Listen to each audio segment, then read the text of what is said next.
Nah, jadi ini yang adab kalau mau berbuka. Sebelum berbuka baca syahadat, lalu baca istighfar. Asyhadu an la ilaha illallah, asyhadu anna Rasulullah, lalu baca istighfar. Coba diingat, mau berbuka apa yang dibaca?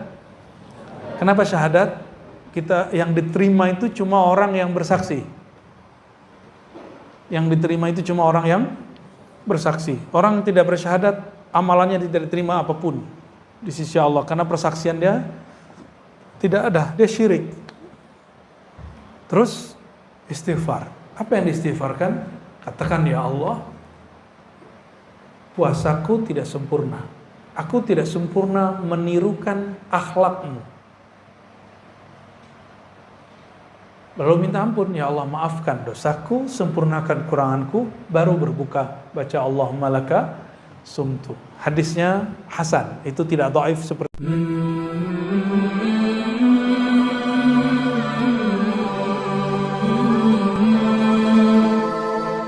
kita tidak mengharuskan 20 rakaat, boleh 11, tapi kita mengharuskan 2 plus 2 plus 2 begitu. Jadi bukan 4 ya.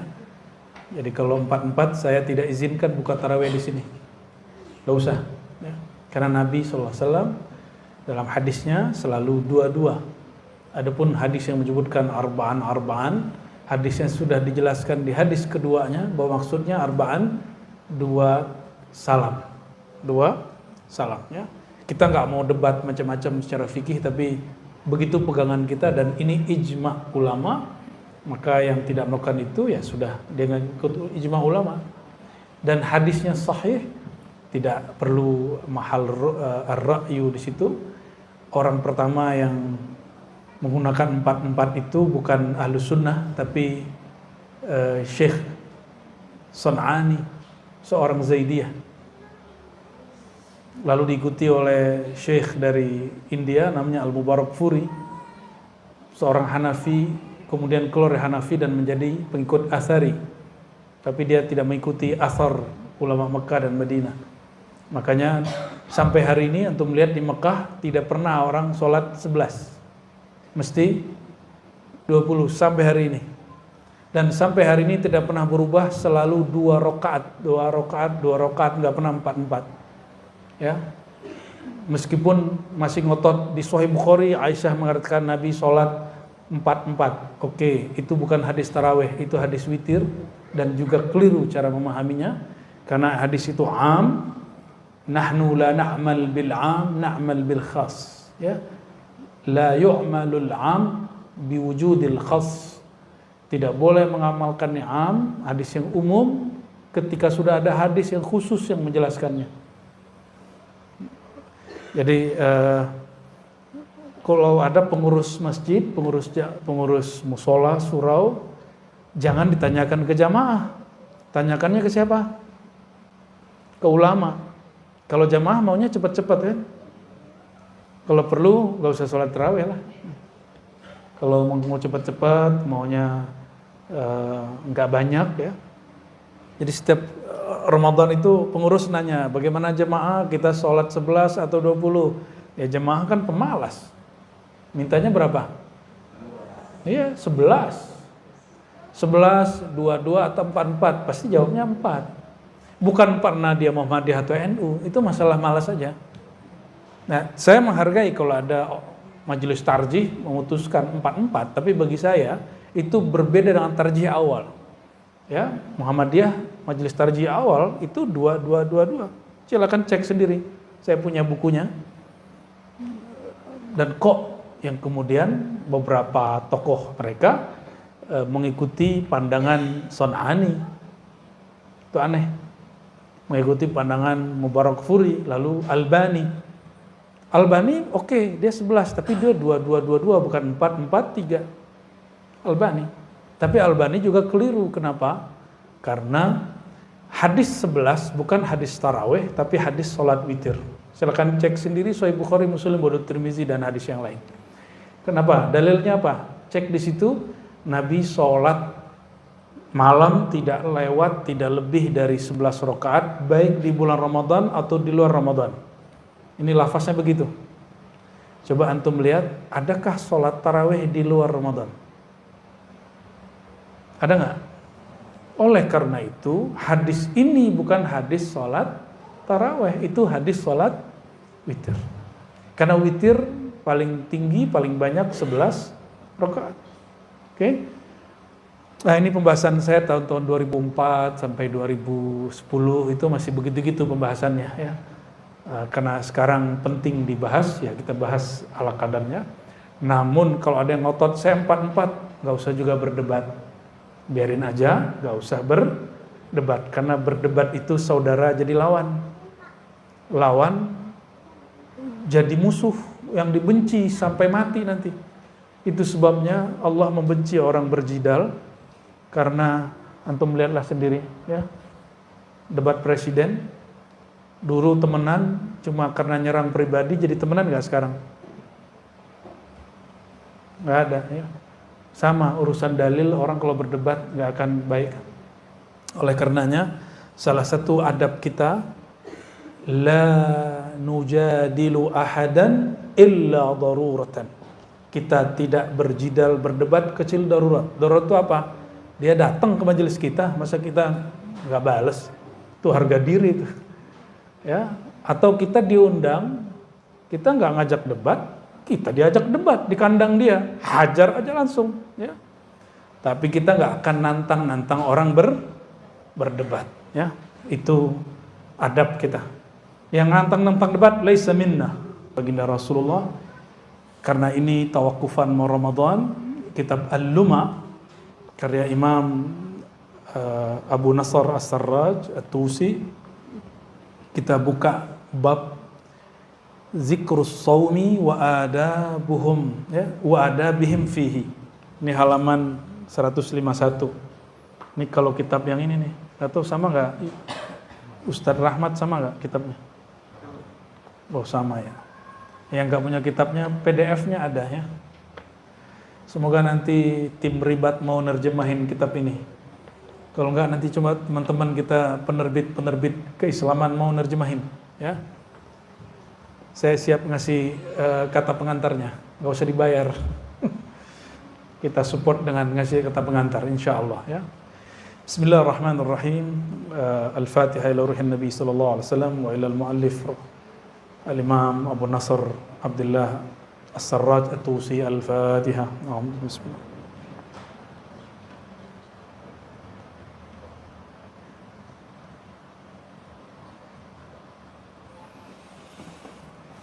Qala Syekh rahmatullah alaih, ruya 'anil Nabi sallallahu alaihi wasallam. Syekh Abu Nasr As-Sarraj pengarang kitab berkata, diriwayatkan dari Nabi sallallahu alaihi wasallam, Allah berfirman. Ini berarti hadis qudsi. As-sawmu li wa ana ajzi bih. Saum itu milikku, wa ana ajzi bih. Akulah yang langsung membalasnya. Ini firman Allah. Maka saum itu perbuatan ngapain? Yang diterjemahkan dalam bahasa Indonesia atau bahasa Melayu, puasa. Tapi puasa dalam bahasa Melayu lama bukan bahasa Melayu, itu bahasa Sanskerta. Bahasa Sanskerta yang bermakna mendekat kepada yang Maha Esa, ya,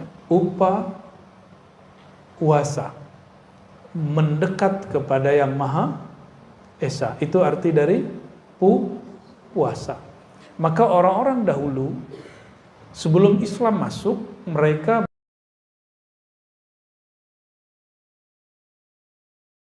Esa berarti satu. Ketika Islam masuk ke Nusantara, ulama-ulama kita cari padanan kata yang mudah dipahami oleh bangsa kita, sehingga mereka tidak merasa asing dengan agama ini. Dicarilah kalimat yang hampir sama dengan saum, tapi definisinya dibedakan. Karena puasa dalam bahasa Sanskerta juga banyak macamnya.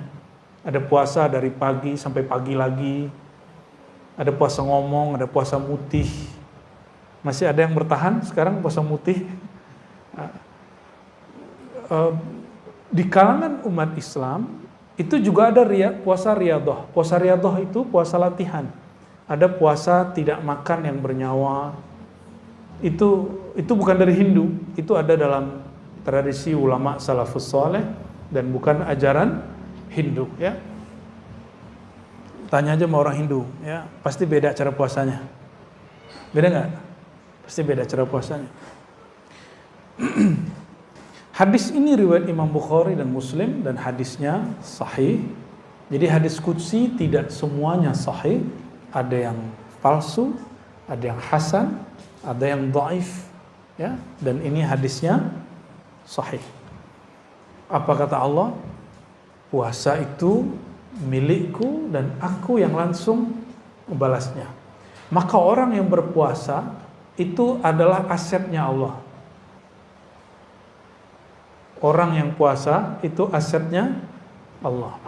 Oleh karenanya, ulama-ulama terdahulu jika ada hajat, mereka puasa dulu. Kenapa berpuasa? Bukan puasa itu yang membuat amalan kita, doa kita diterima, hajat ditunai, bukan. Orang berpuasa, dia tidak bergantung kecuali hanya kepada Allah. Rasa tidak bergantung kepada nasi, kepada makanan, kepada air, lalu kolbunya hanya bertawajuh kepada Allah, menghadap kepada Allah. Rasa inilah yang membuat hajatnya dikabulkan oleh Allah Subhanahu wa taala. Bukan puasanya. Ya, bukan puasanya. Ini perbedaan belajar tasawuf dengan belajar ilmu hikmah yang rendah. Tasawuf itu hikmah ulya.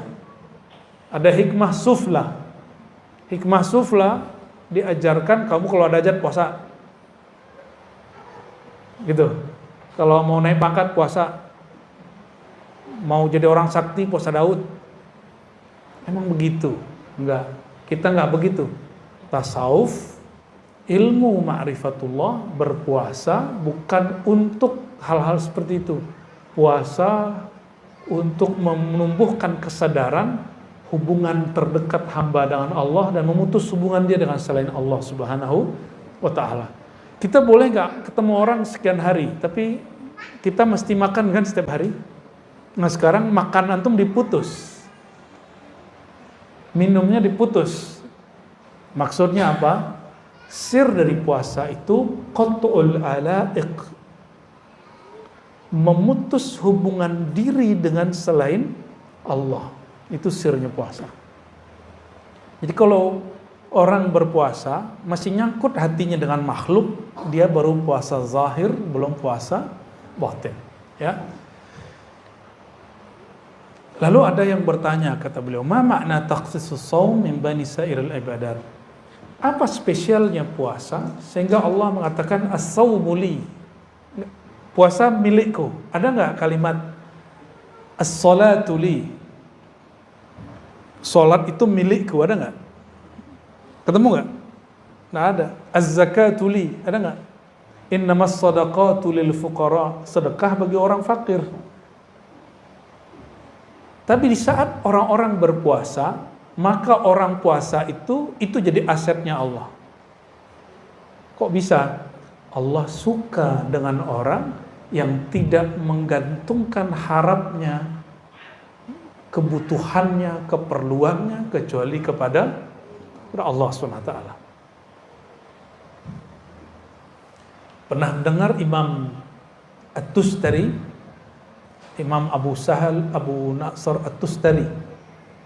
Imam ini kalau Ramadan hanya sekali makan, selebihnya hanya minum air sampai selesai Ramadan. Percaya nggak? Saya ketemu sama orang begitu lebih dari sebulan, setahun. Ada yang puasa setahun. Jadi dia cuma makan awal tahun sama akhir tahun, selebihnya cuma minum air.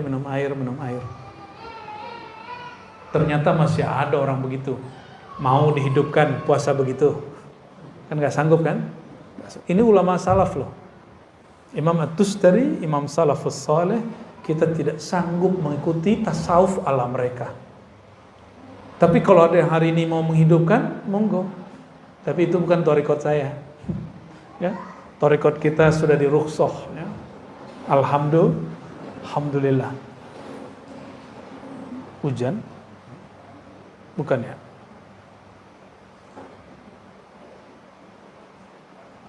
Coba perhatikan di sini.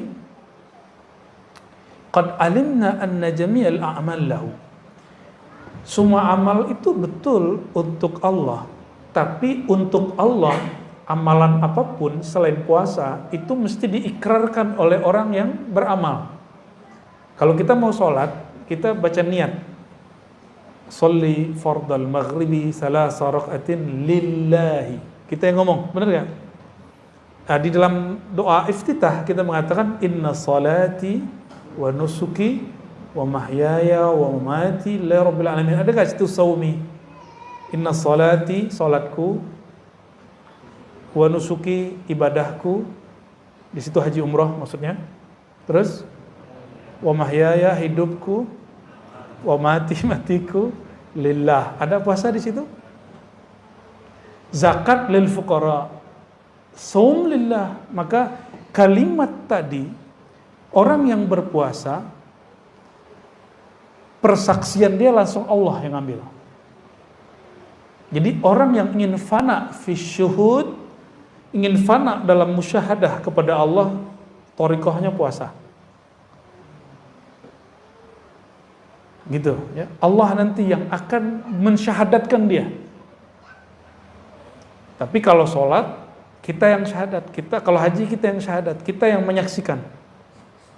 Tapi jika ingin fana kita betul-betul fana, maka syahadat kita dialah yang bersyahadat, tapi Allah menjadikan lisan kita sebagai zahirnya. Itu syahadat yang tinggi itu. Syahadah al-ulya. Ya, itulah yang disebut syahidallahu annahu la ilaha illahu. Itu dia nanti pakai wawunya ada malaikat, ada wawunya ulul ilm. Paham tak tidak? Nanti paham sendiri tuh. Insya Allah. Fayuqalu lahu. Jadi apa makna? Kok solat tidak ada salatuli? Solat itu milikku. Yang ada aqimis salata li dzikri. Betul enggak? Dirikan solat untuk mengingatku. Tapi kalau puasa spesial. Ya, as-saumu li. Saum itu milikku. Maka orang yang berpuasa dia sangat dekat kepadaku. Ya. Fa yuqalu lahu ma'nayan. Karena ada dua makna dalam lafaz hadis qudsi tadi. Anna lis-saum takhsisan. Ada keistimewaan pada saum yang berbeda dengan seluruh ibadat yang muftaradat. Ya. Kenapa? Semua ibadah itu harakat jawarih. Lianna jami'al muftaradat harakatun jawarih. Semua amal yang kita amalkan hari-hari, zikir pagi sore, salat duha, salat zuhur, semua salat, apalagi haji umrah, semuanya amal anggota. Kalau sedekah amal harta, semuanya zahir. Karena dia zahir, dapat dilihat dan diakses oleh makhluk. Kita tadi dilihat makhluk, betul? Orang haji dilihat makhluk, sedekah dilihat makhluk, betul? Apalagi zikir pagi sore bisa kedengaran sama makhluk, semua baca Quran kedengaran sama makhluk. Minimal nggak kedengaran terlihat kita baca atau mulut kita gerak-gerak. Orang puasa, siapa yang bisa lihat?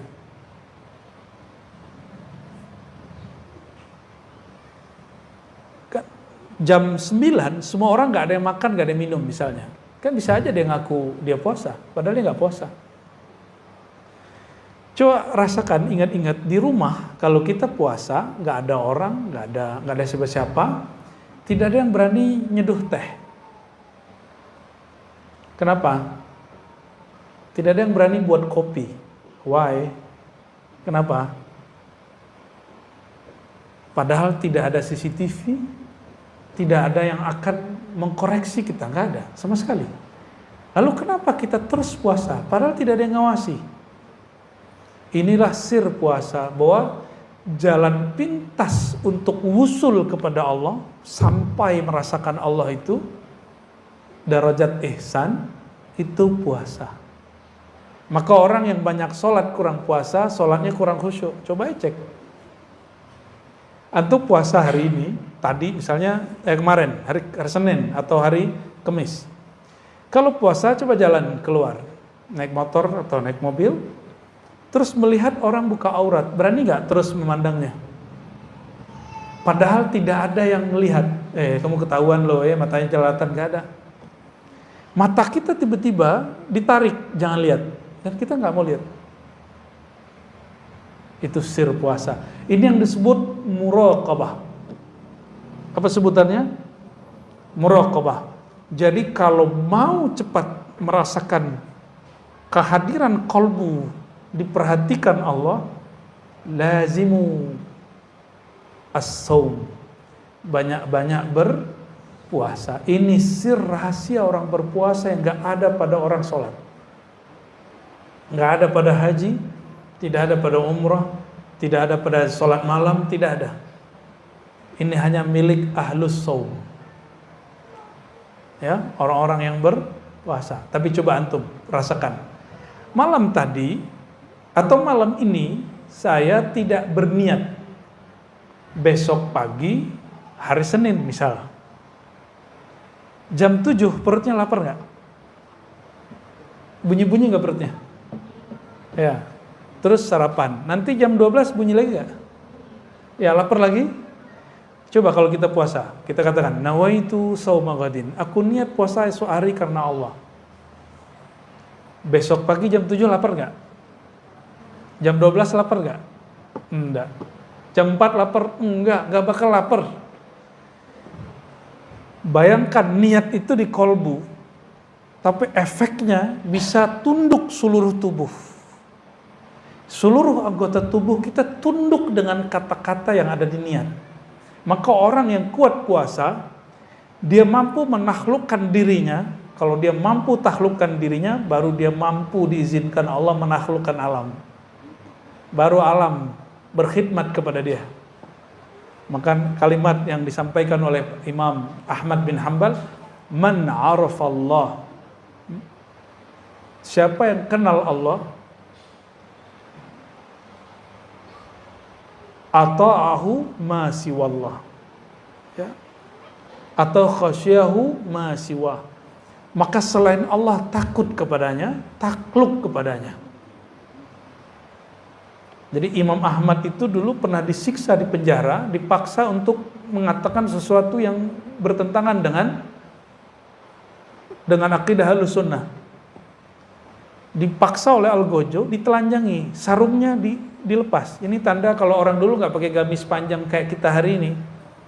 Mereka pakai sarung. Sarungnya dilepas sehingga Imam Ahmad auratnya terbuka. Imam Ahmad masih pakai celana dalam. Cuma mazhab Imam Ahmad, paha dan lutut bagian dari aurat. Imam Ahmad cuma ngomong gini ke sarungnya, ya izari ittaqillah, wahai sarungku takutlah kepada Allah. Langsung sarungnya naik. Itu setiap kali Algojo mau narik, Algojo yang jatuh atau Algojonya ketarik. Maka si Algojo ada yang tobat tuh sebagian jadi murid Imam Ahmad bin Hanbal, ya.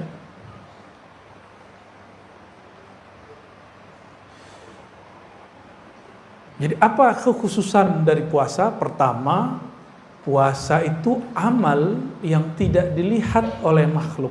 Nah, ini yang perlu antum pakai. Yatahayya lil khalq ayanzuru ilaihi illa shaum, ya. Semua orang dapat melihat amalan apa saja kecuali puasa.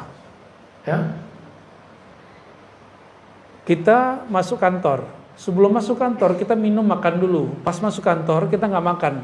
Bisa nggak ngaku saya puasa? Boleh aja kan? Orang percaya nggak? Orang percaya aja. Ya.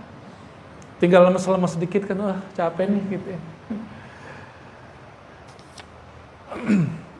fa innahu ibadatun bi ghairi harakatil jawarih. Ada puasa tapi ini bukan amalan anggota tubuh yang zahir. Maka ada meaning di situ. Amalan itu tidak hanya berbuat. Ada amalan tanpa berbuat apa saja, itu puasa. Coba dipikir selama ini. Puasa itu amalan dengan bergerak atau amalan tanpa melakukan apapun? Sebenarnya amal tanpa gerak apapun. Kalau sholat ada takbirnya, tangan naik, ada ruku, ada sujudnya. Kalau haji ada tawafnya, ada sa'inya. Kalau puasa ada apa? Bunyi perut? Tidak ada, ya. Maka as-shaum ibadatun bidunil jawarih. Itu puasa tanpa anggota. Oh, kan kita mengosongkan perut. Justru itu bukan amal, karena amalnya perut itu kalau dia mencerna makanan. Betul nggak? Jadi perut itu beramal dengan cara mencerna makanan. Sekarang perut antum diistirahatkan dari makan. Berarti dia beramal nggak? Baru sadar hari ini puasa itu amalan tanpa beramal. Amalan tanpa beramal. Sah? Ya, betul? Ya, baru ngeh. Ternyata itu perkataan para imam terdahulu, ya. Fassaum fa inna sauma amalun bighairi atau biduni jawarih. Puasa itu amalan tanpa gerakan zahir. Maka yang bergerak siapa sebenarnya? Niat. Niat di mana? Niat di mana? Fil qalb. Ini yang saya suka dari puasa. Jadi puasa itu menghantarkan orang awam sampai kepada kesadaran batin, kesadaran bertuhan tanpa dia sadari. Ya. Oleh karenanya salah satu simbol umat Nabi Muhammad SAW itu berpuasa minimal 1 bulan. Ya, minimal. Mau lanjut puasa Daud, ya, Sayyidina Utsman, Sayyidatuna Aisyah puasa dahar, tiap hari puasa kecuali hari yang haram. Imam Nawawi hampir setiap hari disebut puasa, tapi dia nggak disebut puasa, hanya dia yang tahu. Dia makan minum sebelum terbit fajar, lalu hanya makan minum lagi esoknya terbit fajar, sebelum terbit fajar. Begitulah terus. Jadi maghrib pun dia nggak makan, paling-paling dia cuma minum. Imam Nawawi, maka Imam Nawawi punya kitab hari ini diamalkan dan dibaca oleh hampir semua umat Islam. Pernah dengar Arba'in Nawawi? Itu asbab dia punya sir puasa.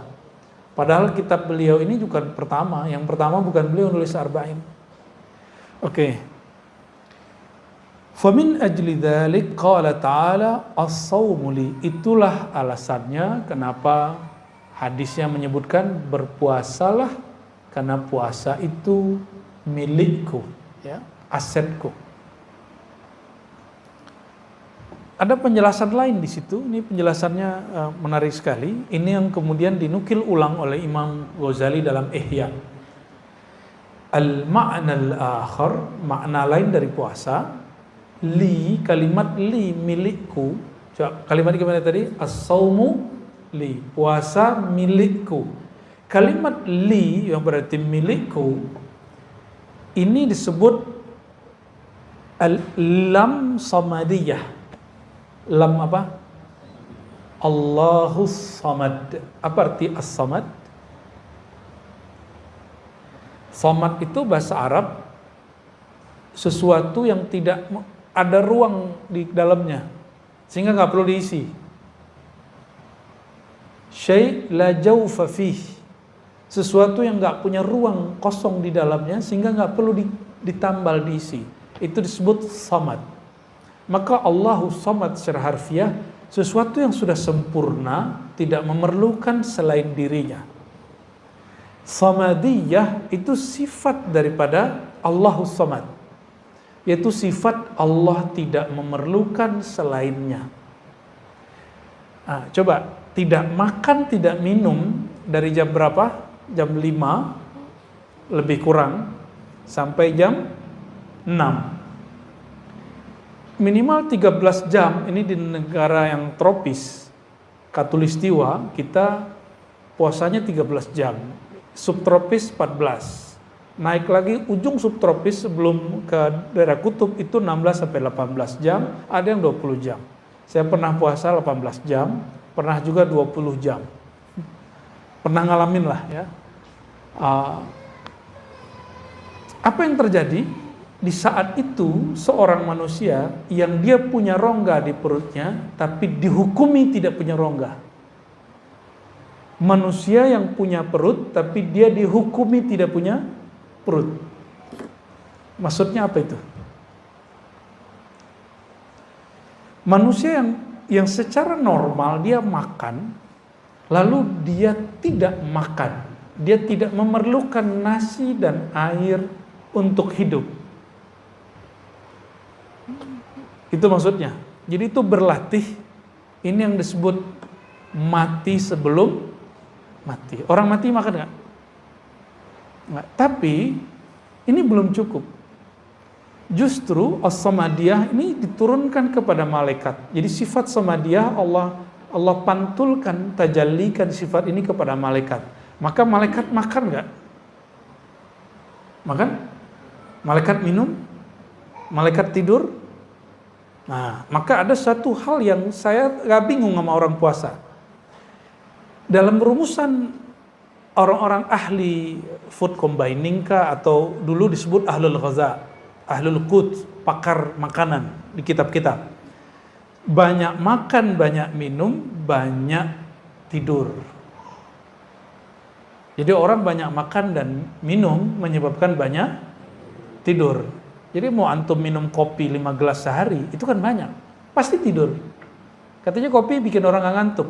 Pasti ngantuk. Ya, pasti ngantuk. Karena kebanyakan air. Ya. Terus, kok bisa begini? Oh, ternyata ada kesalahan pola bersahur dan pola iftar. Pola berbuka. Orang berbuka, dia tidak melakukan manhaj Nabi Muhammad SAW. Nabi Muhammad SAW kalau berbuka pakai apa?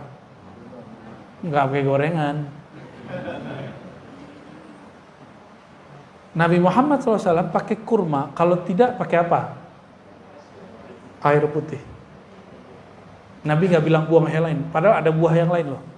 Coba tanya sekarang pakar-pakar kedokteran, pakar biologi, pakar-pakar food combining. Mereka bisa menjawab dan menjelaskan sir kenabian.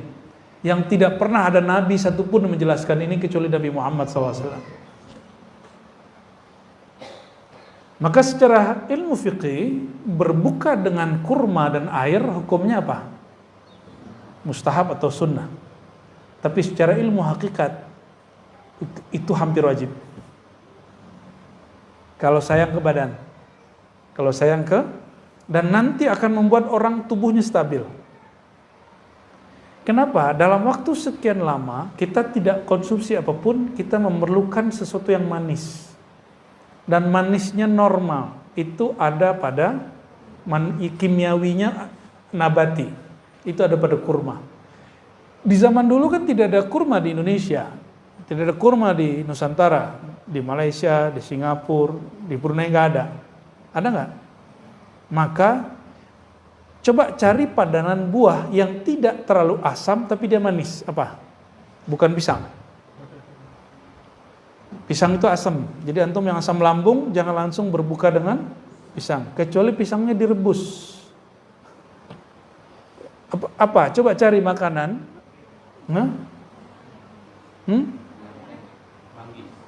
Manggis asam. Pepaya, right. Pepaya. Apalagi yang sejuk di perut? Semangka, apalagi? Tapi Nabi nggak bilang semangka kok. Terlalu keras semangka itu. Duren. Ya salam, ya salam, ya salam. Wajar kalau lagi taraweh nguap. Ya. Dan sendawanya mengganggu semasjid. Kenapa? karena makan kolak duren. Saya agak heran, ternyata di kitab lama, sampai ke masa Imam Ghazali itu disebutkan ada pola yang berubah dari orang Islam selama berpuasa, yaitu membuat makanan yang nggak pernah ada di luar bulan puasa. Mungkin secara budaya kuliner itu prestasi, tapi dalam budaya ilmu kerohanian itu kemunduran. Nah, gimana biar dia nggak mundur? Buat, tapi jangan berlebihan. Tapi mana ada ya. Di kampung saya di Payakumbuh, itu pasar melebar kemana-mana. Jadi pasar, bukan pasar lagi. Sepanjang jalan raya itu menjadi pusat kuliner. Dari awal masuk kota sampai pusat kota sampai ke ujung kota itu lagi. Semuanya kuliner. Sampai ujung. Yang saya nggak pernah lihat di bulan ini ada bulan besok itu. Itu udah ditulis Imam Ghazali di kitab Siyam, bab puasa di Ihya Ulumuddin.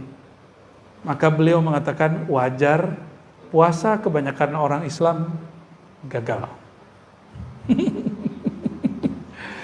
Coba, Umi biasanya buat apa, Mi? Kalau bulan puasa, kolak duren. Apa? Yang sejuk-sejuk, boleh olahan tapi sejuk. Ini saya bukan berbicara sebagai pakar food combining, tapi sebagai orang yang mengamalkan amalan khalwat selama Ramadan. Salah satu kaidah khalwat, suluk, itikaf adalah taqlilut ta'am wa syarab. Menyedikitkan makan dan minum. Dan tidak memakan yang, kalau kami lagi khalwat, tapi nggak makan yang bernyawa. Jadi yang makan cuma sejuk-sejuk aja. Ada yang beratnya di atas seharusnya? Mau cepat turun nggak? Mau cepat turun? Ini doam ini. Coba 10 hari nanti, kan ikut suluk nih 10 hari. Hanya berbuka dengan kurma, nggak makan nasi. Ya. Kalau mau habis kurma baru buah-buah yang lain, pisang kayak kolak silakan, tapi jangan makan nasi. Kalau mau makan lauknya dimakan. Cobain nanti. Jangan makan nasi. Karena lemak kita dari nasi. Dan saya melakukan itu bertahun-tahun kalau lagi kholwat. Itu berat kita turun drastis. Coba bayangkan antum bawa buah ini, satu tangan sini, satu tangan sini. 5 menit pegel nggak? Itulah yang terjadi pada orang yang gampang lelah beribadah karena tubuh dia tambah berat. Nambah berat 1 kilo, 2 kilo, 3 kilo. Dan inilah yang terjadi pada umat Islam.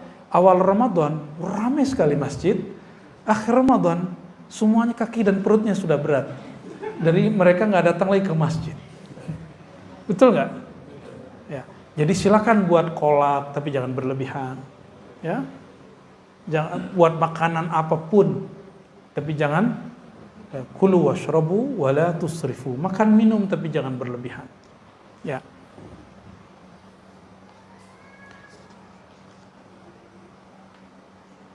Nah, puasa itu sirnya adalah nama Allah As-Samad. Apa sirnya? Kalau sholat sirnya nama Allah Allah. Jadi sir sholat, sir rahasianya sholat ada pada nama Allah. Sirnya, rahasianya puasa ada pada nama Allahus Samad, As-Samad. Apa makna As-Samad? Allah Zat yang maha sempurna, tidak memerlukan selainnya.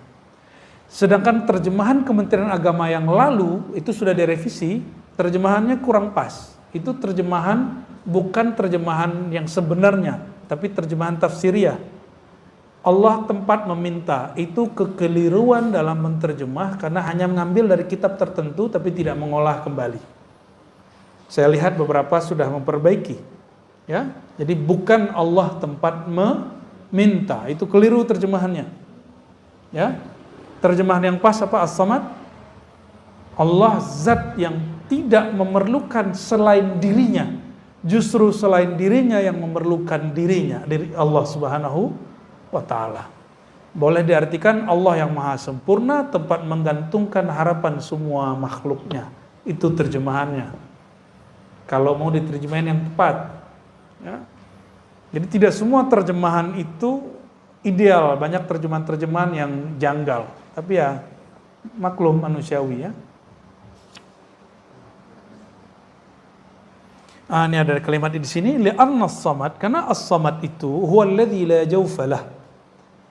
Samad itu artinya sesuatu yang tidak mempunyai rongga di dalam dirinya, wala yahtaj ila ta'am wa syarab, sehingga dia tidak memerlukan sesuatu untuk diisi, baik makanan ataupun minuman. Faman takhallaqa bi akhlaqi ujzihi ma la yakhtur ala qalbi basharin. Maka kalau dimaknai as-saumu li, puasa milikku, maka siapa yang berpuasa aku langsung balas dia. Terjemahan beliau, faman takhallaqa bi akhlaqi, siapa yang menirukan sifatku. Apa sifatku? Tidak memerlukan selain dirinya. Ya. Maka ujzihi, aku balasi dia suatu ganjaran, suatu balasan yang tidak terlintas dalam kolbu manusia. Ya. Malam ini kita kembalikan lagi arti jaza kepada ganjaran. Ya, karena masa kampanye dan pemilu sudah selesai. Jaza itu arti pasnya ganjaran. Ya. Sebelumnya kita ganti balasan. Nunggu 14 Februari ya.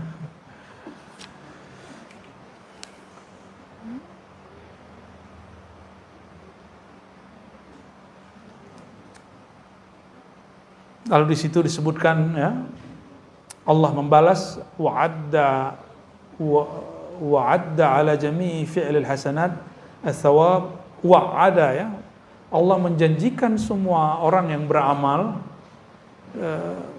satu amal dilipat gandakan 10 sampai 700 ya.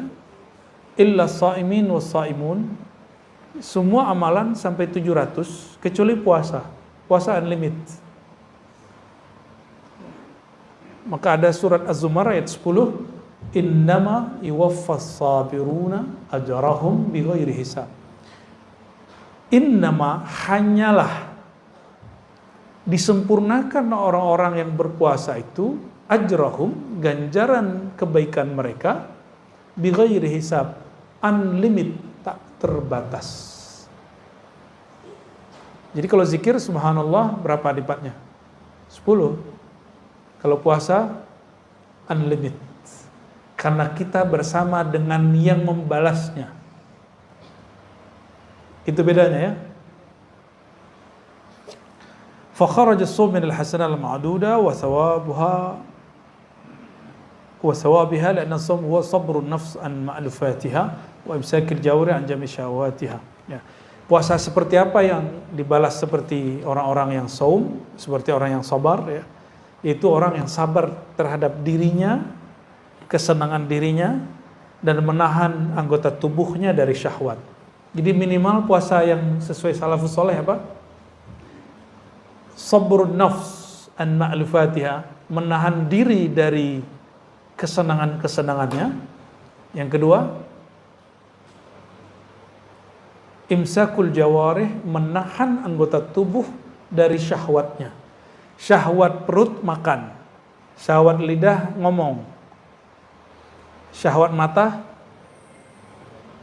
apa? Syahwat mata lihat yang bening-bening, syahwat telinga dengerin aib orang. Asik loh dengerin aib orang itu. Itu sebabnya pengamat politik itu laku, karena dia ngomongin orang terus.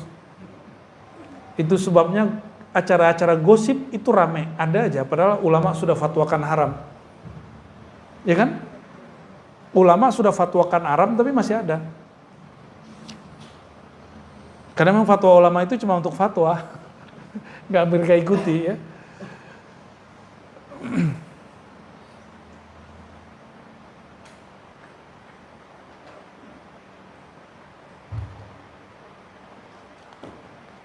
Lalu beliau mengatakan ya, di halaman 152 paragraf pertamanya, wasihhatus shaum, maka kesahihan puasa, kesahan puasa dan adab-adab orang berpuasa ya,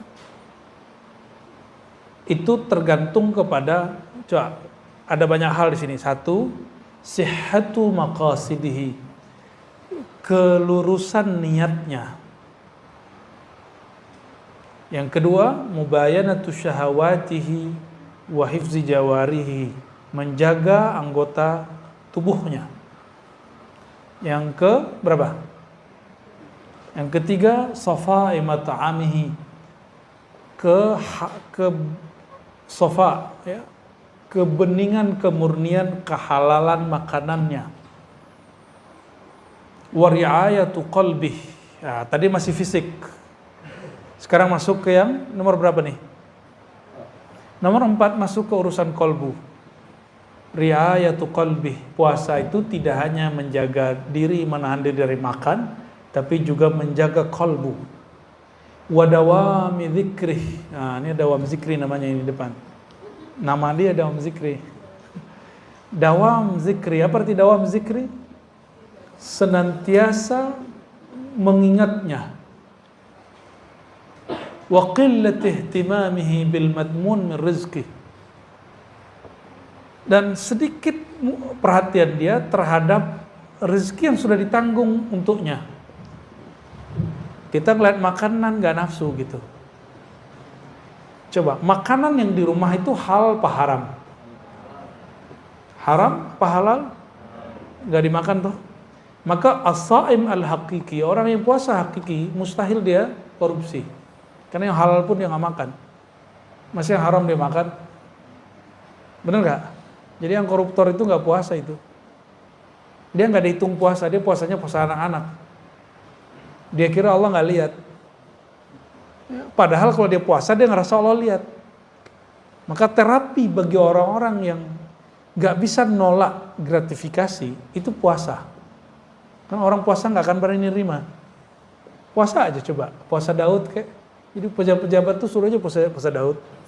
Bukan biar jabatannya lanjut, bukan. Ngapain jabat cuma 5 tahun, tapi dilaknat Allah sampai mati. Untuk apa? Ya, ini yang dilupakan oleh caleg-caleg ini ya. Caleg-caleg pejabat-pejabat. Antum bayangkan, nyalek belum tentu juga selesai 5 tahun, ada yang mati duluan. Kalau diangkat jadi pejabat, kadang-kadang dimutasi 3 bulan. Orang menjabat cuma sekian hari, sekian bulan, sekian tahun, tapi Allah memusuhi dia bertahun-tahun sampai mati. Mau begitu? Nauzubillah min dzalik. Itu sudah berapa? Sudah 6. Naik lagi. Ciri-ciri orang yang diterima amalannya, dia tidak merasa beramal. Kalimatnya apa? Wa qillatu mulahazatihi li shaumih. Dia tidak memperhatikan puasanya. Dia tidak menganggap dirinya berpuasa. Dia enggak menganggap dirinya soleh. Wa wajlihi min taqsirihi. Dia menganggap puasanya enggak sempurna. Nah, jadi ini yang adab kalau mau berbuka. Sebelum berbuka baca syahadat, lalu baca istighfar. Asyhadu an la ilaha illallah, asyhadu anna Rasulullah, lalu baca istighfar. Coba diingat, mau berbuka apa yang dibaca? Kenapa syahadat? Kita yang diterima itu cuma orang yang bersaksi. Yang diterima itu cuma orang yang bersaksi. Orang yang tidak bersyahadat, amalannya tidak diterima apapun di sisi Allah, karena persaksian dia tidak ada, dia syirik. Terus istighfar. Apa yang diistighfarkan? Katakan, ya Allah, puasaku tidak sempurna. Aku tidak sempurna menirukan akhlakmu. Lalu minta ampun, ya Allah maafkan dosaku, sempurnakan kuranganku, baru berbuka. Baca Allahumma laka sumtu. Hadisnya hasan, itu tidak dhaif seperti yang diklaim oleh sok-sok pendhaif hadis. Ya. Hadis ini hukumnya apa? Hasan. Allahumma laka sumtu. Siapinlah dihafalin. Allahumma laka sumtu wa bika amantu. Ya, mana kurmanya makan. Baik, jadi sediakan apa di depan nanti? Kurma, walaupun cuma 1, 2 atau 3. Ya. Dan hati-hati, nah ini teman-teman, saya ketemu seorang dokter dan dia ngingetin saya, tidak semua kurma itu higienis. Dari sananya higienis, tapi nyampe di sini belum tentu higienis. Jadi kalau antum beli kurma, dia tidak di-pack dengan oke, cuci dulu. Aneh kan? Tapi terus dilakukan. Tapi kalau kurmanya di packagingnya bagus, sehingga mustahil kena debu-debu dan bakteri, silakan langsung dikonsumsi. Tapi kalau kurma yang curah, saya tidak anjurkan antum langsung konsumsi. Kalau mau dikonsumsi, bersihin dulu. Ya, aneh kan, kurma dicuci itu aneh. Tapi gimana lagi, itu yang terjadi. Saya beberapa kali sakit perut dan kita nggak makan apa-apa. Pas ingat ya makan kurma, kurmanya kurma curah. Nah, kita nyaranin orang-orang yang usaha kurma jangan jual kurma curah. Kurmanya di packaging yang baik. Ya, apalagi kurma yang ditebar di pasar tepi jalan, aduh, ya Allah. Nah, ini kelemahan Indonesia. Pasar tradisional Indonesia belum menjamin mutu makanan buah yang dijual secara baik. Semoga teman-teman kita di kementerian itu memperhatikan itu. Sehingga kita minat gitu belanja di pasar tradisional. Ya, yang kemudian dijadikan pasar modernnya sama aja. Baik. Wal isti'anah billahi ala ta'diyatihi, minta tolong kepada Allah agar mampu menyempurnakan puasa. Berarti puasa itu tidak sempurna kalau Allah tidak. Jadi kalau antum sanggup puasa sampai terbenam matahari, itu ciri-ciri orang dibantu oleh Allah Subhanahu wa ta'ala. Itu kabar gembiranya. Kalau demikian, layakkah seorang hamba yang kenal hakikat puasa lalu minta balasan pahala puasa? Kita mampu menyempurnakan puasa, izin siapa? Terus antum minta balasan? Gak sopan namanya. Itu gak sopan ya. Nah, di sini ada satu dari puasa 15 hari, makannya cuma sekali. Kalau bulan Ramadan makannya cuma sebulan itu sekali dan malamnya cuma minum air. Ya, wa kana yuftir alal ma'il qurah wahdahu kulla lailah. Setiap malam cuma minum air. Ada loh orang begitu. Nama imamnya siapa? Sahal bin Abdullah At-Tustari, salah satu imam salafus saleh.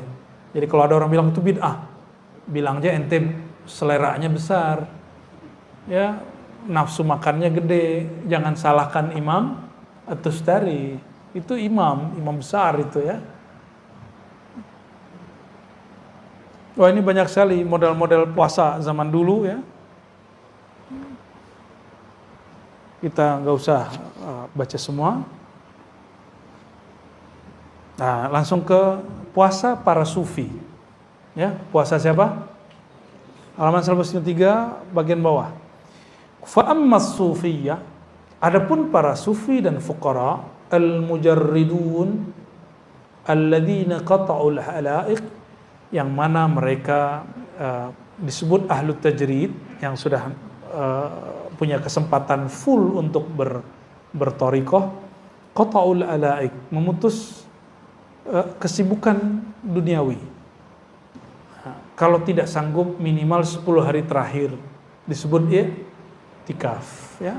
Enggak sanggup 7 hari, enggak sanggup 5 hari, enggak sanggup 3 hari, enggak sanggup 1 hari, enggak sanggup. Kayaknya perlu dipuasain tuh orang. Udah meninggal tuh orang tuh. Mati kolbunya sudah itu, ya.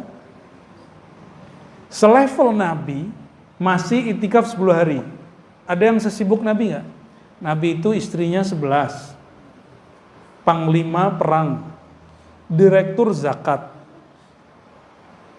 pemimpin negara, guru ngaji, imam masjid. Ada yang sesibuk beliau?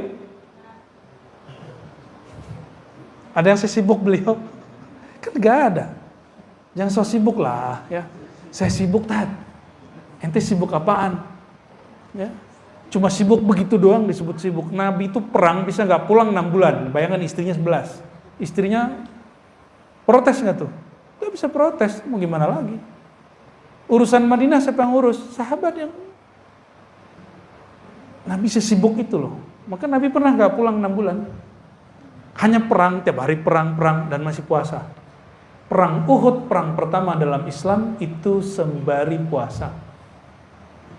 Apa perang Badar ya? Perang Badar, perang pertama dalam Islam itu berpuasa. Saya nggak bisa bayangin tuh ya.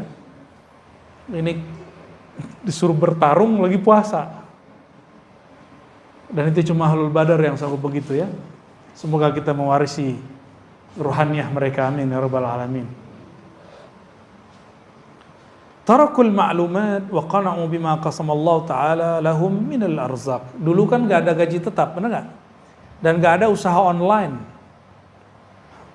Jadi mereka dulu kalau sudah masuk puasa atau 10 hari terakhir, semua kerjaannya ditinggal.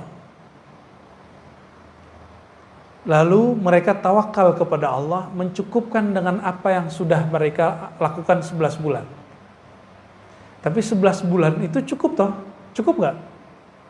Kerja 11 bulan 20 hari untuk itikaf 10 hari, cukup nggak? Masa sih nggak cukup? Liburan bisa 12 hari. Masa untuk Allah, untuk diri kita supaya happy, bersaadah, bahagia, hidup di dunia akhirat, kita nggak punya waktu. 10 hari terakhir pulang kampung, Tat. Ya, kampung hakiki bukan di Sumatera, bukan di Jawa, bukan di Kalimantan, bukan di Sulawesi, bukan di Ambon, bukan di Papua, bukan di Bima, bukan di Lombok, bukan di Bali, bukan. Kampung hakiki kita di mana? Ini ilmunya Buya Aldomi itu, al-watan, al-asl. Ya, itu istilahnya. Sirrul Asrar. Kitab Sirrul Asrar, Syekh Abdul Qadir Al-Jilani mengajarkan kampung hakikimu bukan sini, bro. Ya. Kampung hakikimu itu bukan alam ini, tapi kampung hakikimu di mana awal sumbernya ruh ditiupkan. Situ sumbernya. Harus pulang ke sono. Itu yang disebut pulang kampung. Pulang kampung menyenangkan nggak? Pulang kampung ke al-watan al-asl. Pulang kampung ke kampung rohani lebih membahagiakan lagi. Pulang kampung mungkin orang tuanya sudah meninggal, tapi al-watan al-asal itu ruhnya nggak pernah meninggal. Yang di sono nggak pernah meninggal. Ayahanda ruh, induknya ruh nggak pernah meninggal. Saya sekarang pulang kampung sudah nggak ada minat. Kenapa? Ayah saya udah wafat 4 bulan lalu. Ibu saya udah meninggal sebelum pandemi. Paling ada cuma saudara. Kalau nggak ada surau suluk di kampung, saya nggak mau pulang.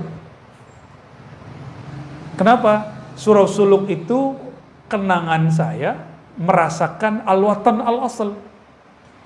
Kampung yang asal muasal itu. Zahirnya surau, zahirnya zawiyah, ribat. Batinnya, rohaninya berpulang kepada kampung sejatinya. Ya, oleh karenanya, udahlah, gak usah sibuk-sibuk mudik-mudik lagi ya. 10 hari terakhir itu sibuklah mudik ke kampung rohani. Sepakat ya? Cuma sayangnya kayaknya suluknya pendaftarannya sudah tutup. Semoga tahun depan tempat ini bisa dijadikan, nggak usah nunggu tahun depan, karena suluk kita ada 4 kali atau 5 kali setahun. Jadi ada suluk Rabiul Awal, harusnya ada suluk Muharram. Suluk Muharram, suluk Rabiul Awal, suluk Rajab, suluk Sya'ban, bahkan ada Sya'ban, ada suluk Ramadan. Tapi suluk Sya'ban saya tiadakan. Yang ada tadi apa? Muharram, Rabiul Awal. Ya. Kalau guru kita yang dulu Zulhijjah ditambahkan. Tapi kita kalau Zulhijjah lebih senang haji. Ya. Tapi sampai hari ini guru saya masih buat. Jadi suluk Zulhijjah masih buat di beberapa tempat ya. Baik.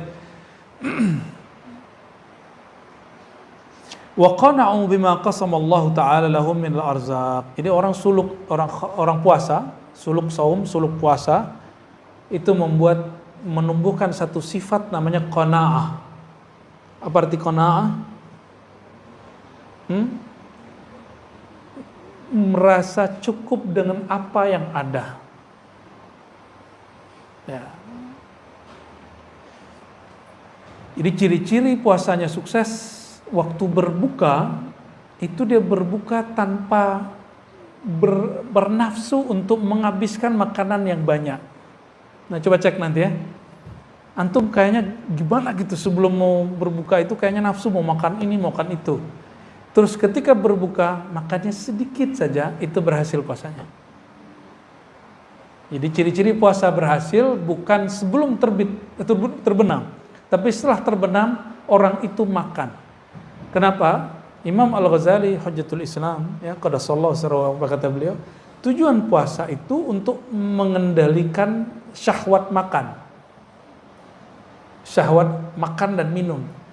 Apabila terbenam matahari, waktu berbuka datang, tiba-tiba nafsu syahwatnya lepas. Selera makannya dilampiaskan, berarti dia tidak berhasil mendidik nafsunya hari itu. Gitu maksud beliau, ya. Baik. Wala yadruna ayya waqtin yasuqullahu ta'ala ilaihim arzaqahum minal ghaib. Mereka tidak mikirin lagi selama waktu-waktu tersebut Allah mengantarkan rezeki ke mereka dari pintu mana aja, ya. Wa ala yadin man yab'atsullahu ta'ala lahum, atau lewat siapa saja. Fa awqatu haula atammu min awqatis sha'im alladhi yarja' ila ma'lumin wa ma'hudin min at-ta'am al-musta'id li iftarihi. Ini yang disebut puasa hakikat. Jadi puasa hakikat memutus ikatan diri dengan selain Allah, lalu merasa cukup dengan pemberian Allah, tidak lagi kemudian sibuk dengan asbab, langsung kepada sumbernya. Ini yang disebut ahlut tajrid. Siapa? Ahlut tajrid. Orang-orang seperti ini dia puasa meskipun lagi makan. Tapi ini baru puasa hakikat. Puasa syariat gak boleh ditinggal, wajib diamalkan, ya. Jadi kalau diterjemahkan apa itu puasa hakikat? Ketika dirimu memutus harapan kepada selain Allah, sudah, itu sudah cukup. Kalau orang memutus harapan kepada selain Allah, mungkin gak dia iri dengki? Mungkin gak iri dengki? Mungkin gak dia emosi ngeliat orang dapat rezeki? Emosi dengan coblosan dia gak jadi? Nyoblos, tapi yang dicoblos gak kepilih jadi presiden. Atau antum nyalek, gak dicoblos orang, emosi gak? Hah? Calon legislatif kok stres? Wakil rakyat stres. Alhamdulillah ente gak jadi wakil rakyat. Karena kalau wakil rakyat stres, ada masalah, gimana dia mimpin kita? Kalau dia punya masalah, punya penyakit kejiwaan. Maka saya bersyukur orang-orang stres itu gak jadi caleg. Ya, silakan marah. Anda perbaiki dulu dirinya baru nyalek. Ya, yang nyalek-nyalek itu perbaiki dulu dirinya, insya Allah jadi itu. Itu yang 02 aja berapa kali nyalon kan? Nyalon tahun berapa? 02 gitu. Luar biasa itu. Gigih sekali itu, manjad wajada itu. Serius, aneh bukan lagi canda, aneh serius. Tahun berapa beliau? Ya. Itu luar biasa itu, ya. Dari zaman SBY kan? Udah ganti SBY jadi Jokowi. Beliau masih terus nyundul langit. Dari tadinya keras, emosi tinggi, ternyata dia kemudian membersihkan kolbunya. Dan saya berdoa, berharap semoga Allah tetap bersihkan kolbunya, beningkan kolbunya. Dan dia mesti lebih bening lagi dari presiden sebelumnya. Ya, karena tantangan dia lebih berat. Kita doakan ya. Salah satu kewajiban orang belajar tasawuf mendoakan pemimpin siapapun mereka. Maka nggak ada sufi-sufi itu yang suka berontak. Sufi itu menasihati pemimpin, karena itu jihad paling tinggi. Pemimpinnya zolim misalnya, tapi tetap doain baik-baik, bukan doain buruk. Bukan kalau lagi celaka ngomong, celaka lo gituin. Ya. Tuh karena ente zolim ma'ane, ente celaka. Sufi nggak ngomong begitu. Ya, sufi kullu sufiyin, ya, setiap sufi yang saya kenal yad'u lil umara, mendoakan kebaikan untuk para pemimpin. Oleh karenanya jangan heran kalau ada sufi jadi watempres, itu saya nggak heran. Ya, saya nggak heran. Jadi antum yang heran berarti nggak kenal siapa sufi. Ya, dia watimpres, ada kan? Ya, kita maklumi itu. Kalau bukan beliau yang watimpres, nanti watimpresnya orang kebatinan gimana ya? Atau orang kepercayaan gimana? Atau orang yang tidak sejalan dengan keyakinan kita gimana? Itu kan luar biasa sebenarnya. Logikanya terbalik dari kita dan itu benar. Ya, kita doakan pemimpin yang terpilih, kolbunya semoga lebih bening, lebih bersih dari masa-masa sebelumnya, dari pemimpin sebelumnya. Amin ya rabbal alamin. Insya Allah kalau begitu Allah turunkan berkah dari langit, Allah keluarkan berkah dari bumi untuk negeri kita. Insya Allah ya. Saya nggak khawatir mau dajjal keluar kayak apa kayak, kalau pemimpin kayak itu aman kita. Insya Allah ya. Kok jadi kesana ya? Bahas puasa sih ya.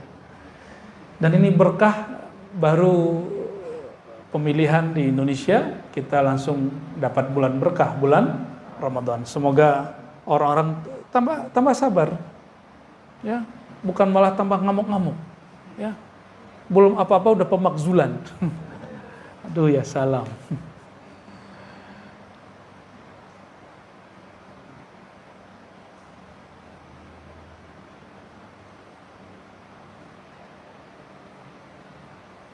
Di sini ada adab-adab puasa sunnah ya.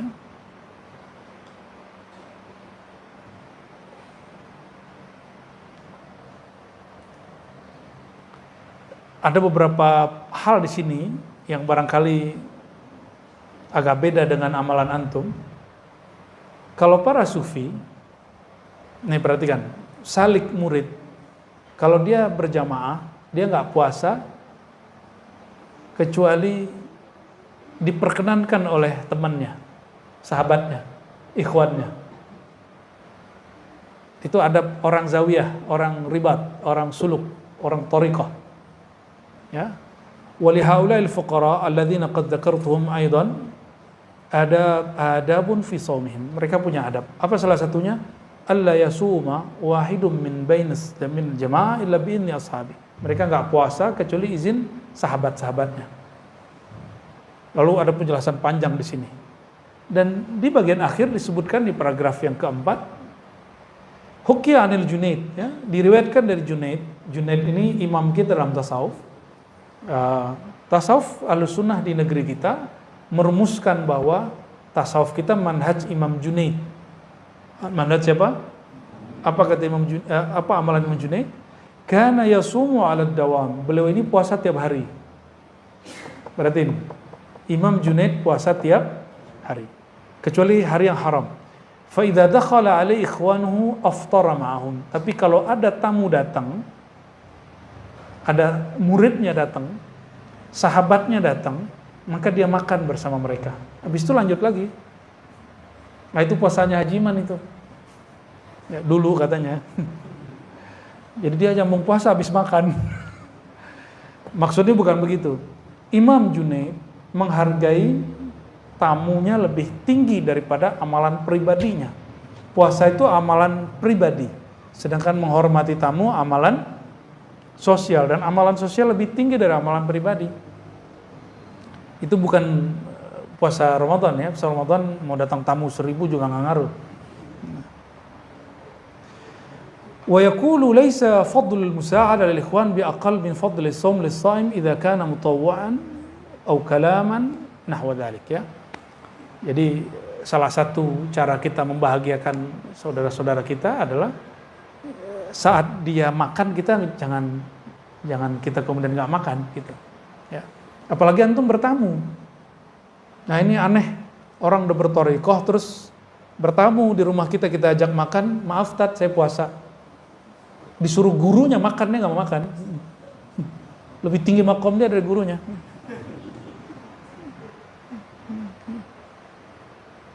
Itu karena antum berpuasa, bukan bermanhaj.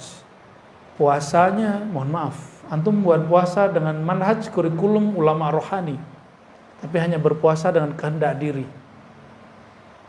Beda loh hasilnya nanti. Oh, saya ingin mendekatkan diri kepada Allah, kalau saya nggak puasa merasa jauh dari Allah gitu ya. Ya, ada beberapa orang yang berbicara kepada saya begitu, bukan satu dua, banyak sekali. Saya kasih pertanyaan dan semuanya tertegun. Mas, kalau kita nggak puasa, emang Allah jauh? Sejak kapan Allah jauh kepada kita? Ini pertanyaan yang sering saya tanyakan dari beberapa bulan yang lalu. Masih ingat? Pernahkah Allah jauh kepada hambanya? Pernah nggak? Yang ada, si hamba merasa jauh dari Allah. Jadi puasa itu bukan untuk mendekat kepada Allah sebenarnya seperti yang diyakini bahasa Sanskerta itu. Puasa itu hanya menjaga rasa dekat karena Allah selalu dekat. Itu aja bedanya. Ini puasa ahlul ma'rifat. Orang-orang yang bermakrifat, puasanya bukan mau mendekatkan diri kepada Allah karena Allah selalu dekat. Ibadah kita tidak pernah mendekatkan kita kepada Allah, tapi ibadah itu menumbuhkan, mempertahankan rasa kedekatan itu kepada Allah. Orang yang meyakini puasa, dia mendekatkan dirinya kepada Allah, la ya'rifullah. Dia tidak kenal kepada Allah. Ya. Wa man 'arafallaha la yataqarrab, la ya'taqid bi'amalihi taqarruban. Orang yang kenal Allah tidak memandang amal dia mendekatkan diri kepadanya. Ya. Tetapi orang yang kenal Allah, Allah fanakan dia dari amalnya, baru muncul rasa dekat. Allah tetap dekat, rasanya nggak muncul. Ini yang disebut di hadis qudsi Imam Bukhari itu. Siapa yang telah aku cintai, siapa yang telah aku cintai. Siapa yang dicintai oleh Allah? Orang yang beramal-amal wajib lalu membiasakan amal sunat. Itu terjemahan ahli fikih. Kalau ahli ma'rifat nggak gitu terjemahannya. Ya. La yazalu 'abdi yataqarrabu ilayya bin nawafil. Nawafil di situ bukan amal sunat. Senantiasalah seorang hamba mendekatkan diri kepadaku dengan sesuatu yang dicintai oleh Allah. Berarti itu bab ma'rifat. Bab apa? Nafilah, jamaknya nawafil, bagi ahlul haqa'iq adalah syai'un al-asya' al-mahbuba indallah. Sesuatu yang dicintai oleh Allah Subhanahu wa taala. Perhatikan hadisnya. Satu bab ilmu, babun fil ilm, ya, satu bab ilmu itu lebih afdol daripada 1000 rakaat. Itu kan ada kan di Ibnu Majah? Betul? Orang sholat 1000 rakaat, tapi dia tidak bertambah ilmunya. Ada orang duduk ngaji sesaat saja. Mana yang lebih tinggi? Maka ibadah qalbiyah, ilmu itu tempatnya di kolbu. Ibadah qalbiyah. Nanti bulan Ramadan di Ribat Matraman kita ngaji Risalah Laduniyah sore sebelum berbuka. Apa kata Ghazali di situ? Ilmu itu tempatnya bukan tubuh fisikmu. Ilmu itu tempatnya kolbumu. Dia di kolbu. Berarti amalan jasad ruku dan sujud. Amalan kolbu mengenal siapa yang engkau sujudi, siapa yang engkau ruku padanya. Dan sesaat kolbu itu mengenal yang engkau sujud dan ruku kepadanya, itu lebih afdal daripada ruku dan sujud 1000 kali. Itu maksudnya. Karena orang yang kenal kepada yang dia ruku sujud, dia otomatis sujud. Beda dengan orang yang sujud tapi nggak kenal, capek-capek begini aja. Itu sebabnya orang awam menuntut pahala ganjaran dari ruku sujudnya, sedangkan orang yang kenal Allah menuntut ridha atas kekurangan ruku dan sujudnya. Itu bedanya.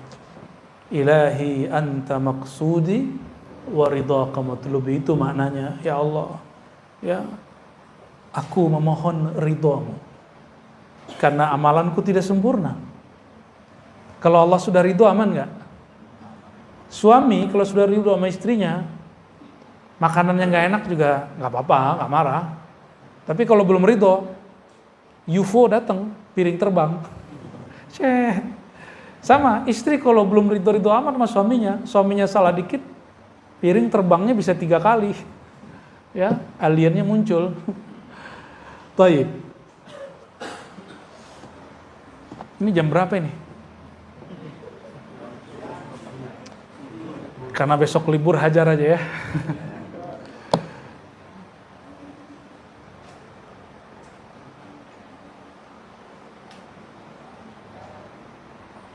Ini jangan salah paham.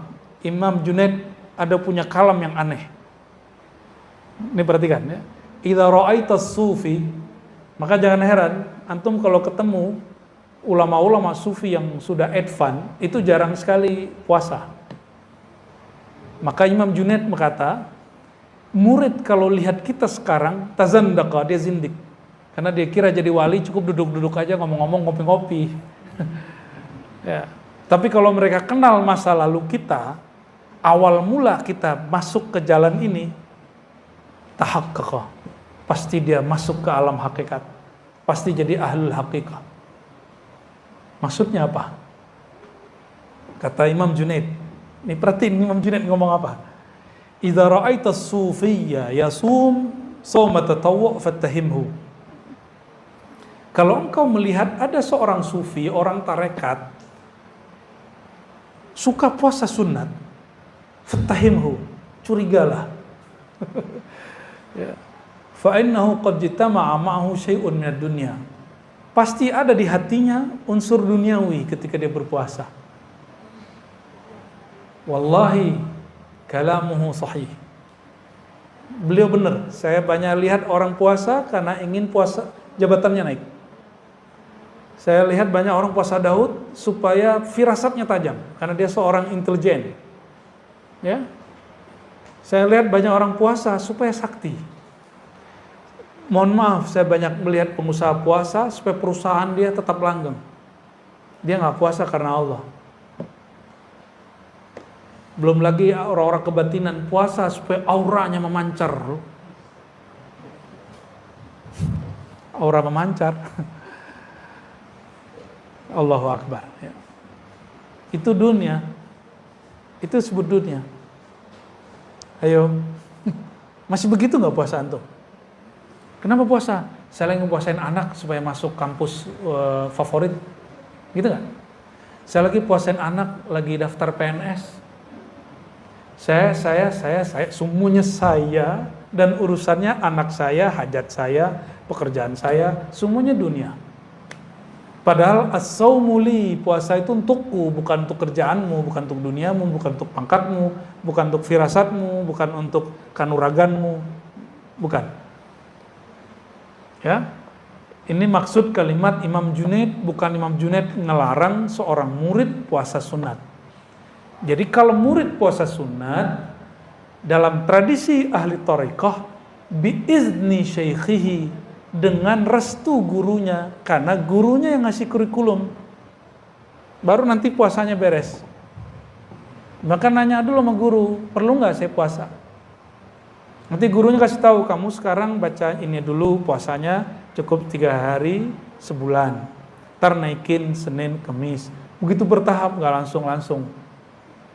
Ya, ada sebuah riwayat sumu tasihhu. Riwayat Tabrani ada satu dhaif, satu hasan. Puasalah kamu sehat. Betul? Itu bukan tujuan puasa, itu namanya faidah puasa. Sedangkan puasa yang sahihnya pakai riwayat Bukhari, as-saumu li, puasa milikku. Jadi puasa bukan untuk diet. Ada yang mau nurunin berat badan? Ada yang ketawa nih. Mau nurunin berat badan, dawami.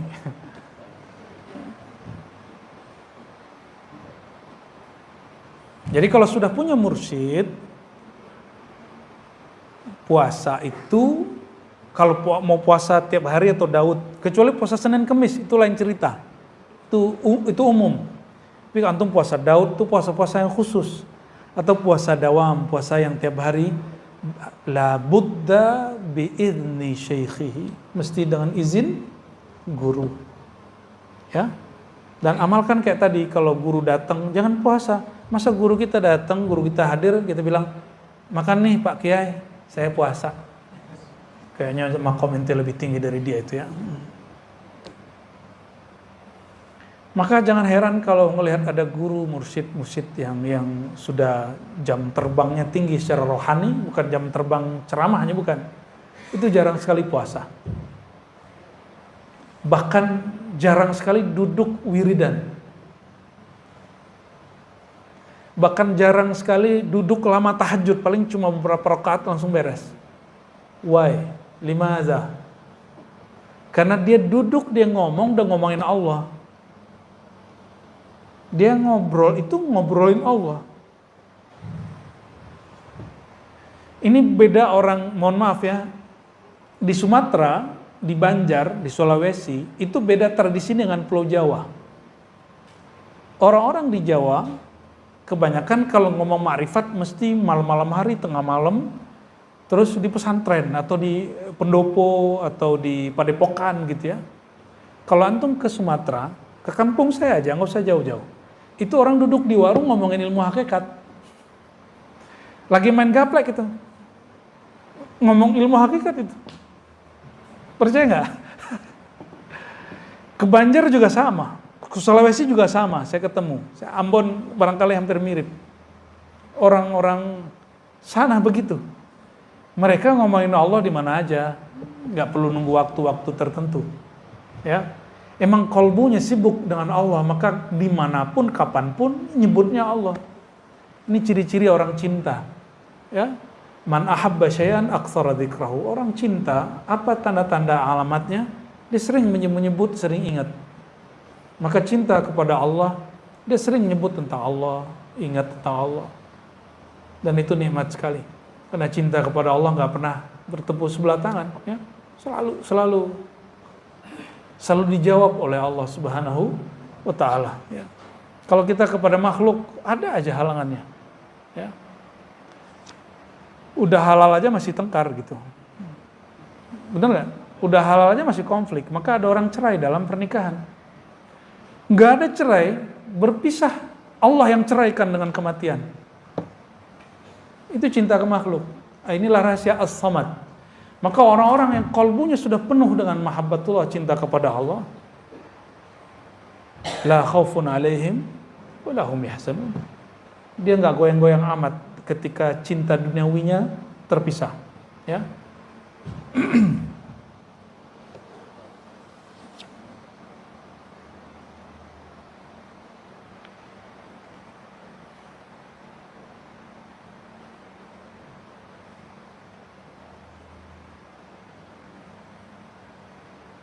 Nah, ini bagian penutup yang mau saya bacakan ya.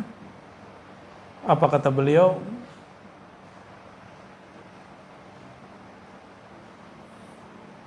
Jika kita in kanu jama'atan mutarafiqin mutawakhin ashkalan wa bainahum murid yahsuhu 'ala as-siyam fa in lam yusa'iduhu yahtamu li iftarihi ya. Jadi jika mereka para sufi itu bersama dengan jamaah atau kelompok komunitas yang mereka dekat ya, mutarafiqin, mutawakhin, bersaudara, lalu di antara mereka ada murid yang sedang disuruh berpuasa, gurunya nggak puasa, apa yang dilakukan? Ini yang dilakukan oleh guru saya dulu di Ciputat ya. Beliau nggak puasa tapi menjamu semua yang puasa di pesantren. Itu puasa 10 hari, 9 hari Zulhijjah. Ya. Wa taqallafu lahum rifqa. Jadi menyantuni mereka ya, wala yahmiluna halahu ala ahwalim. Tidak membawakan halnya guru disamakan halnya murid. Nah, ini perhatikan. Jangan mengikuti amalan guru kecuali bi amrihi. Perhatikan. Tidak mengikuti amalan guru kecuali diperintahkan, diijazahkan. Guru kita sholawat 1000 sehari, kita nggak usah ngikutin kalau guru kita nggak nyuruh. Guru kita puasa, kita nggak ngikutin kecuali kita suruh. Guru kita tidak berpuasa, kita juga nggak ngikutin itu kalau kita emang hari puasa. Sampai beliau nyuruh, udah kamu makan. Ya, patuh kepada guru. Sehingga kita puasa bukan lagi dengan ego, berpuasanya dengan isyarat qalbiyah, ya. Li'anna syekh ya'lam ma yasluhu lahum, karena guru mengerti yang baik bagi mereka. Maka nanti kalau suluk, gurunya bilang, kamu kurangi baca Quran, banyakin zikir dulu. Ikutin aja, bukan dilarang baca Quran. Kurangi baca Qurannya dulu, karena baca Quran kalau kolbunya lalai, la yufidu syai'an, la ya'athir syai'an, wa la yanfa' syai'an. Enggak bermanfaat. Ngapain baca Quran tapi kolbunya lalai? Kam min qari'in Quran, ya, wal Quran yal'anu. Banyak orang baca Quran melaknat dia. Itu orang-orang baca Quran kolbunya lalai. Jadi baca Quran itu diturunkan oleh Allah. Sekarang latih kenal Allahnya, sebut nama Allahnya. Nanti coba rasakan, baca bismillahnya dahsyat, baca Fatihahnya dahsyat. Salatnya nikmat sekali. Terus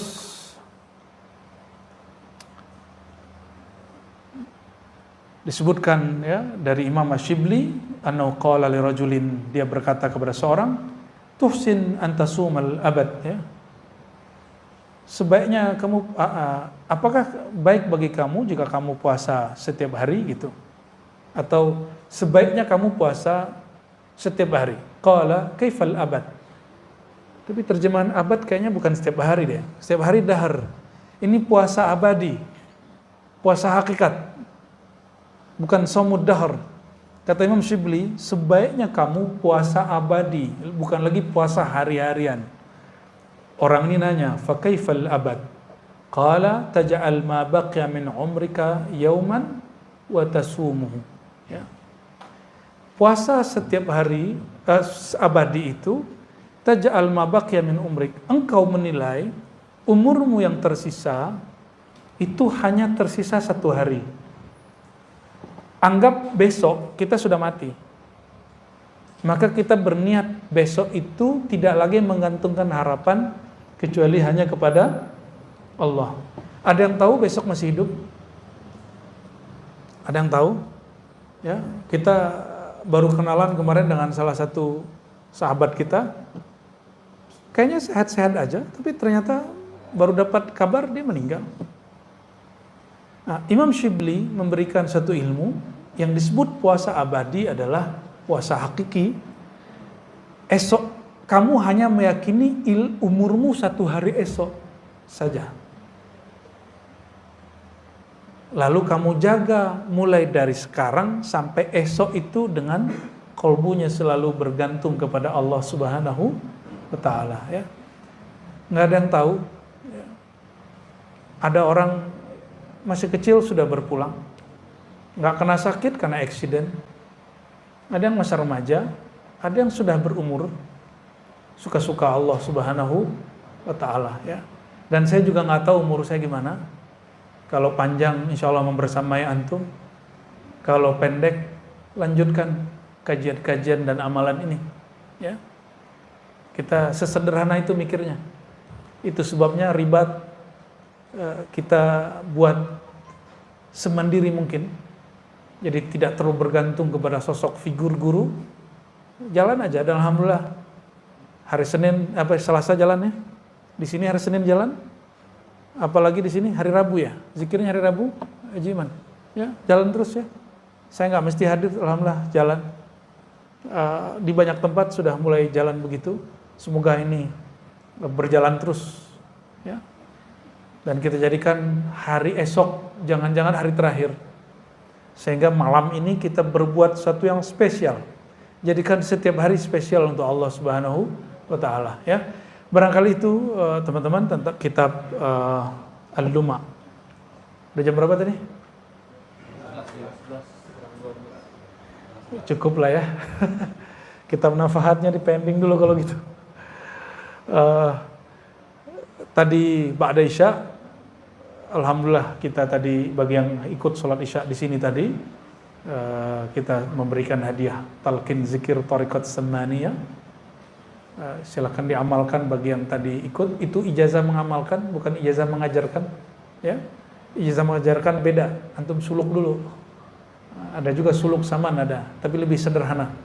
Ya, silakan diamalkan. Yang tadi nanti kaifiatnya kita bagikan secara khusus. Ya, ada tata caranya, ada doanya yang berbeda dengan doa Thariqah Naqsyabandiyah yang doanya pakai ilahi anta maksudi. Lalu di ribat kita tambahkan a'inni ala dzikrika wa syukrika wa husni ibadatik. Di samannya ada doa munajatnya. Ya, Rabbi zidni ilma. Lalu yang kedua, Rabbi zidni fika tahayyur. Aslinya itu thariqat sistem zikirnya beda, metode zikirnya beda, tapi kita ringkas. Ada zikir kerasnya pakai tahan napas, tapi yang itu belum kita kasih. Nantilah jika ada waktu di tawajuh tarekat saman, nanti kita sharing zikir tersebut insya Allah. Semoga Allah Ta'ala meridai apa yang kita lakukan, meridai pewakafnya yang khidmat di sini, para muallimnya dan siapapun yang hadir di majelis ini. Allah Ta'ala meridai zahir dan batin kita semua, dan jika Allah berkenan, Allah masukkan, sempatkan diri kita mencicipi bulan Ramadan, bulan mulia. Dan jika berkenan lagi, Allah panjangkan umur kita dalam taat, dalam ma'rifat menyembahnya. Amin ya rabbal alamin. Allahumma ya rahmanir rahim, ya karim ya azim, salli ala sayyidina Muhammad